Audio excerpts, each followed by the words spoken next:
আসসালামু আলাইকুম।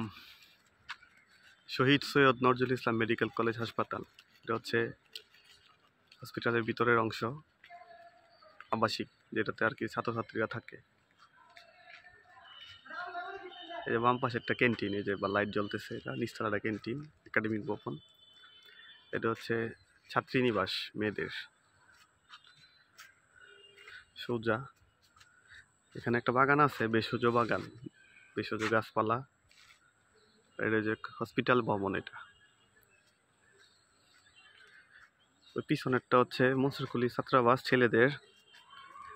ওইদিকে খেলার মাঠ, খুব নিরিবিলি মনোরম পরিবেশ। এটা হচ্ছে ছেলেদের ছাত্রাবাস। এখানে যে বাস গাড়ি এখানে রাখার গ্যারেজ, এটা পিছনে হচ্ছে কারেন্টের সাবস্টেশন।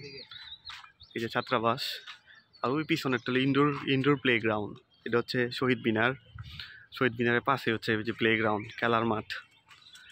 অনেক সুন্দর খেলার মাঠটা। এখানে বিকালে তো রোজার মাস, তাই খেলাধুলা বন্ধ, আর এমনি অন্য সময় সবসময় বিকালে খেলাধুলা চলে। এই যে শহীদ মিনার, অনেক সুন্দর। আর এই পাশের বিল্ডিংটা হচ্ছে ইন্টার্নি ভবন, ছেলেরা যারা ইন্টার্নি করে তারা এই ভবনে থাকে 1 বছর আর কি। আর এটা হচ্ছে Nafisa Nazrul institute, nursing institute.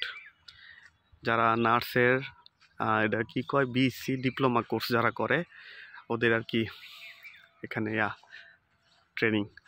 6তলা ভবন, 6তলা ভবনের উপরে হচ্ছে আবাসিক, আর নিচে হচ্ছে আর এইটা হচ্ছে একদম মেডিকেল কলেজ পিছন সাইডটা পুরোটা। আর ওই পিছনে দেখা যাইতেছে কয়েকটা ঘর বাড়ি, এটা হলো বর্জ্য ব্যবস্থাপনা। ওই যে